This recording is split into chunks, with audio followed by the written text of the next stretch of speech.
Assalamualaikum warahmatullahi wabarakatuh. Alhamdulillah, kali ini kita bertemu kembali dalam materi teks eksposisi. Semoga Anda dan kita semua dalam keadaan sehat dan selalu berbahagia. Amin. Gambar di atas menunjukkan seseorang sedang berpidato. Dalam berpidato, ia mengakhiri dengan sebuah rekomendasi atau penegasan ulang berupa simpulan dari paparan sebelumnya.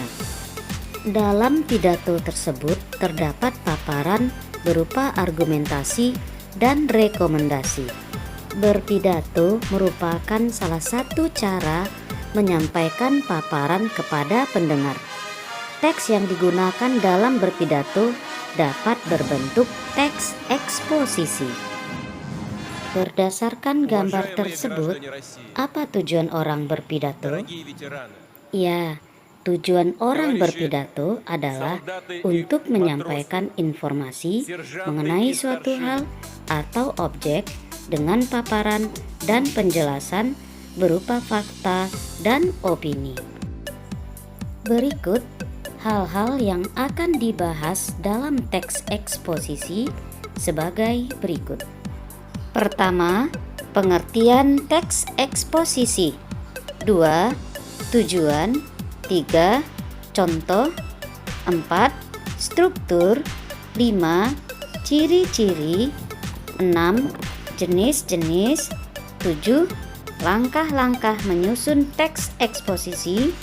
8. Kaidah kebahasaan teks eksposisi. Sebelum kita mulai materi ini, silakan klik tombol subscribe, like, komen, share, serta nyalakan tombol loncengnya agar Ananda menjadi orang pertama mendapat notifikasi untuk video-video cinta bahasa. Oke, Ananda, tetap fokus ya. Kita mulai bagian pertama, pengertian teks eksposisi. Teks eksposisi adalah suatu paragraf atau karangan yang memuat informasi dan pengetahuan yang disajikan secara singkat, padat, dan akurat. Teks eksposisi juga bisa diartikan sebagai teks yang memiliki fungsi menyampaikan gagasan-gagasan atau pemikiran-pemikiran tentang suatu topik. Paragraf sejenis ini merupakan salah satu jenis karangan yang bersifat non-fiksi. Hal ini karena paragraf eksposisi berisi fakta-fakta yang benar-benar ada dan dapat dibuktikan. Nah, dikarenakan berisi informasi, teks ini biasanya menyajikan informasi berisi apa, kapan, di mana, atau siapa. Ingat ya, teks yang satu ini menyajikan fakta dan informasi. Artinya, kalau Ananda ingin membuat teks eksposisi, pastikan kamu membekali diri dengan data yang bisa dipertanggungjawabkan. Teks eksposisi memiliki ciri-ciri, unsur, struktur, serta pola yang akan kita bahas semuanya secara lengkap dalam video kali ini. Setiap tulisan pasti memiliki tujuan tertentu. Begitu juga dengan penulisan teks eksposisi. Secara umum, tujuan dari teks eksposisi adalah menjelaskan dan menyampaikan informasi yang memuat pengetahuan secara rinci dan terstruktur dengan dasar argumentasi yang kuat.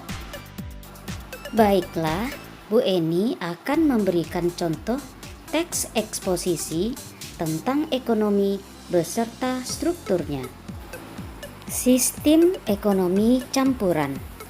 Sistem ekonomi campuran adalah suatu sistem ekonomi yang mencampurkan dua atau lebih sistem ekonomi. Pada umumnya, sistem ekonomi yang dicampurkan adalah sistem ekonomi liberal, dan sistem ekonomi komando. Sistem ekonomi campuran membuat pemerintah dan swasta memiliki peran yang sama-sama penting dalam menggerakkan perekonomian. Sistem ekonomi ini digunakan untuk menutupi kekurangan sistem ekonomi yang satu dengan yang lainnya. Kebebasan individu dalam melakukan kegiatan ekonomi diakui pada sistem ekonomi ini, meski intervensi pemerintah tetap diperlukan agar kegiatan ekonomi dapat memberikan manfaat bagi masyarakat. Negara yang menganut sistem ekonomi campuran secara historis adalah negara yang pada Perang Dunia Kedua tidak berpihak ke blok Barat atau Amerika maupun blok Timur atau Uni Soviet. Beberapa negara tersebut antara lain adalah Indonesia. Sistem ekonomi yang digunakan di Indonesia disebut dengan sistem ekonomi Pancasila.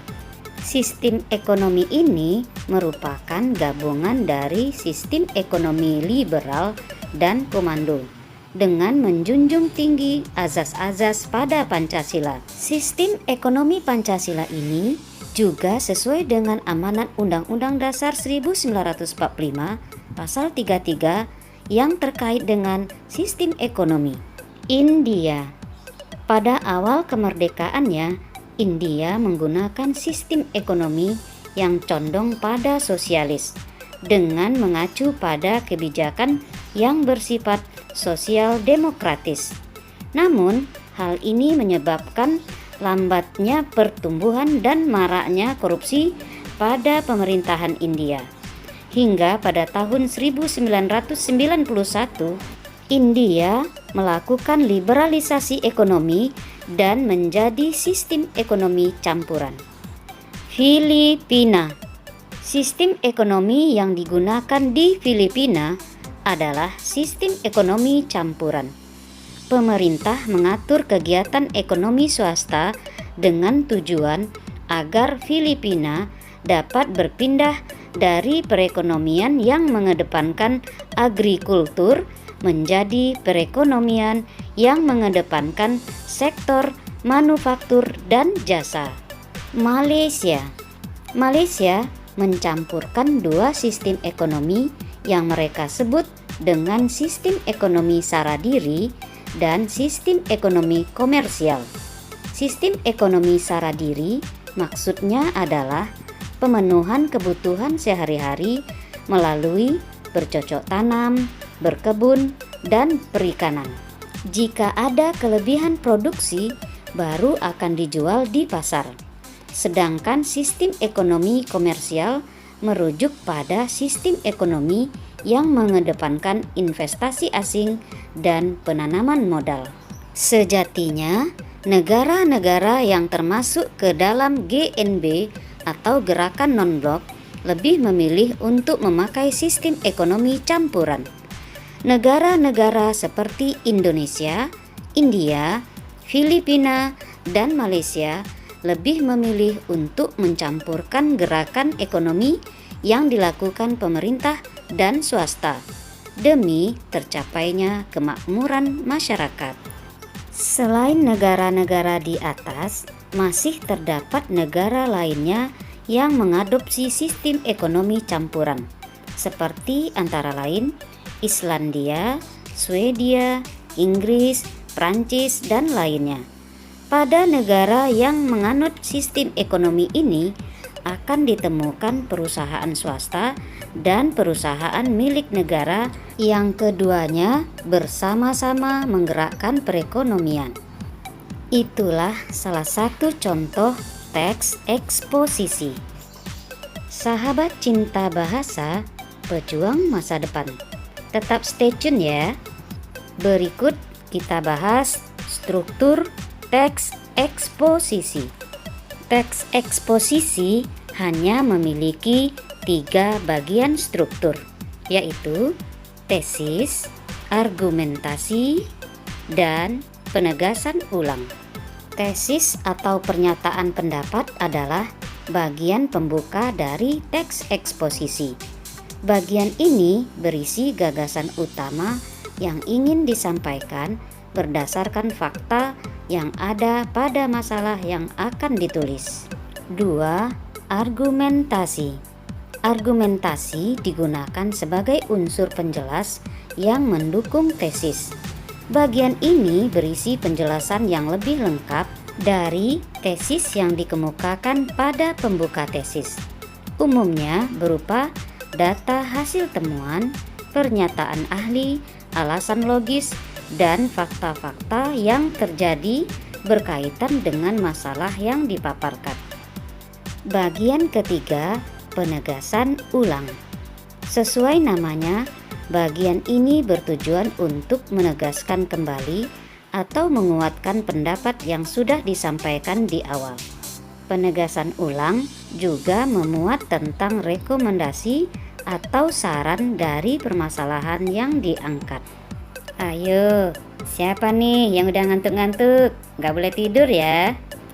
Kita lanjutkan materi ini ke bagian ciri-ciri teks eksposisi. Kira-kira apa aja ya ciri-ciri teks eksposisi? Ciri pertama, berisi informasi dan pengetahuan. Teks eksposisi harus memuat tentang informasi yang mengandung pengetahuan. Saat kamu membuat teks eksposisi, pastikan bahwa teks yang kamu buat sudah mengandung informasi penting yang berguna sebagai pengetahuan bagi pembaca. Ciri kedua adalah penulisannya singkat dan padat. Jika kamu perhatikan, teks eksposisi memiliki penulisan yang singkat, padat, to the point, dan lugas. Jadi, saat kamu membuat teks eksposisi, usahakan agar pembahasan yang kamu jelaskan tidak keluar dari topiknya. Bahaslah poin-poin penting yang benar-benar diperlukan dalam masalah yang kamu angkat pada teks eksposisi. Ciri ketiga, objektif dan tidak memihak. Poin ini sangat penting diperhatikan dalam membuat teks eksposisi.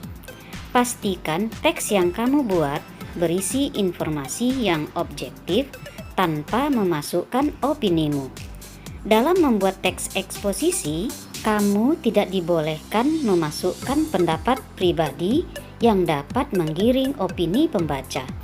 Jadi, teks eksposisi hanya berisikan informasi saja, hanya informasi, tanpa opini dan pendapat pribadi. Nah, untuk sesi 1 ini, Bu Eni cukupkan sampai ciri-ciri teks eksposisi.